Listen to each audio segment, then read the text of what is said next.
Hello viewers, நான் உங்க doctor chef VK. இனி நீங்க பார்க்க போறது வாழை மசாலா இட்லி எப்படி பண்றதுங்கறத பார்க்கலாம். கொஞ்சம் ஆயில் ஆட் பண்ணிக்கோங்க. கொஞ்சோண்டு ஜீரகம் ஆட் பண்ணிக்கோங்க.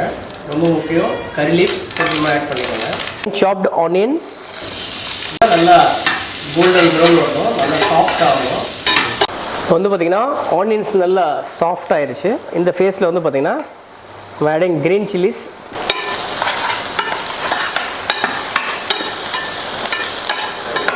இந்த ஸ்டேஜில் வந்து பார்த்தீங்கன்னா கொஞ்சமாக ஜிஞ்சர் கார்லிக் பேஸ்ட் ஆட் பண்ணிக்கோங்க. ஜிஞ்சர் கார்லிக் பேஸ்ட்டோட இந்த பச்சை வாசனை போகிற அளவு நல்லா சாட்டே பண்ணணும். இப்போ வந்து அடுத்தது நம்ம ஃபைன் சாப்டு டொமேட்டோ, ஒரு 2 தக்காளி,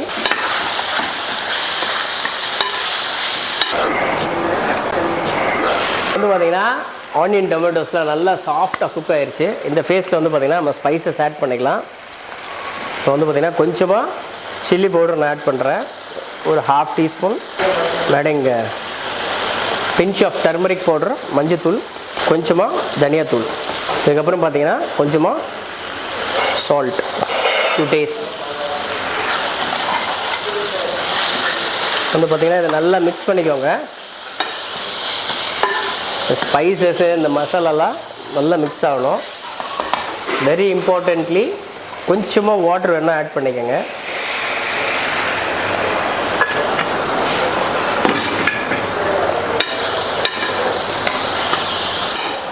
இப்போ பார்த்தீங்கன்னா இந்த வாழைல மசாலா இட்லி பார்த்தீங்கன்னா இந்த தொக்கு வந்து கொஞ்சம் தளதளன்னு தான் இருக்கணும், ரொம்ப ட்ரையாக இருக்கக்கூடாது. It's almost ready.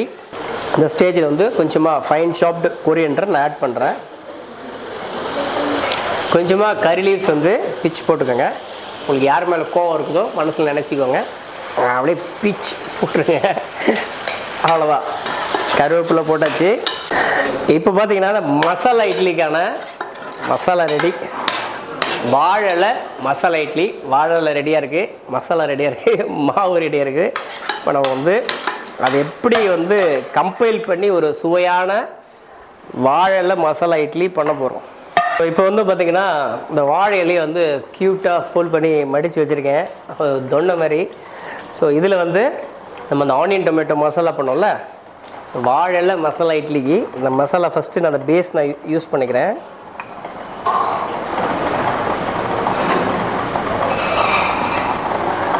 இது பார்த்திங்கன்னா நார்மல் நம்ம வீட்டில் எல்லாருமே யூஸ் பண்ணுற இட்லி மாவு தான் நான் வச்சுருக்கேன். அந்த இட்லி மாவில் கொஞ்சமாக ஒரு சால்ட் ஆட் பண்ணிக்கிறேன். ஏன்னா இட்லி மாவில் வந்து உப்பு ஆட் பண்ணல, ஸோ ஐம் ஆடிங் சால்ட்.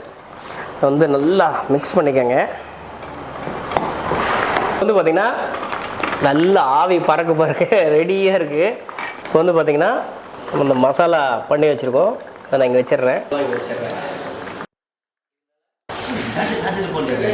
இப்போ வந்து பார்த்திங்கன்னா க்ளோஸ் பண்ண போகிறோம்.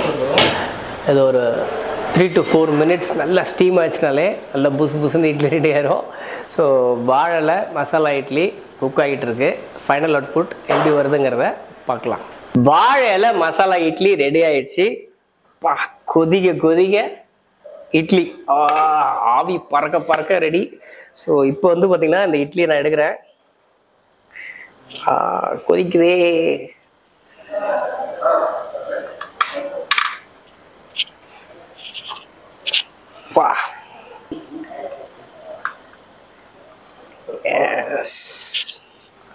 செம்மையா ரெடி ஆயிடுச்சு இட்லி, சூடாக இருக்கு. இது ஆஃப் பண்ணிடுறேன்.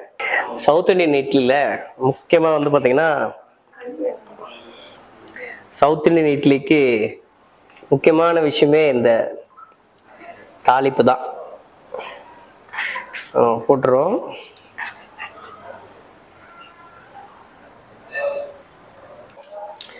going to add கொஞ்சமாக இட்லி பொடி. அதாவது உங்களுக்கு அந்த இட்லி பொடி பிடிக்கும்னா இட்லி பொடி ஆட் பண்ணிக்கலாம், இல்லைன்னா வேண்டாம். adding little bit of idli பொடி. பார்த்தீங்கன்னா ரொம்ப ஃபேவரட்டான ஒரு விஷயம், நெய். சூடான இட்லியில் அந்த பொடி மேலே நெய்.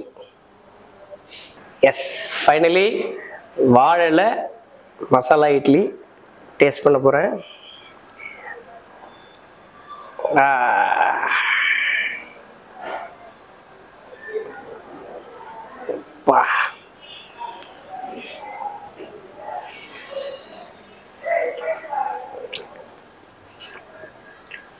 செம்மையாக இருக்குது, தரமாக இருக்குது. அந்த மசாலாவோட சுவை, முக்கியமாக அந்த நெய்யோட மனம், அந்த இந்த ஃப்ளஃபியான இட்லி செம்மையாக இருக்குது. இந்த வாழலை மசாலா இட்லியை மறக்காமல் உங்கள் வீட்டில் உங்கள் கிச்சனில் ட்ரை பண்ணி பாருங்கள். இந்த மாதிரி இன்ட்ரெஸ்டிங்கான ரெசிபிஸ் வேணும்னா டாக்டர் ஷெஃப் விகே சேனலில் மறக்காமல் ஃபாலோ பண்ணுங்கள், சப்ஸ்கிரைப் பண்ணுங்கள், கமெண்ட் பண்ணுங்கள், ரைட்டில் இருக்கிற பெல் ஐக்கானை தட்டி விட்டுருங்க. இன்னொரு வித்தியாசமான ரெசிபியோட திரும்ப உங்களை எல்லாரையும் சந்திக்கிறேன். And then bye from doctor chef VK.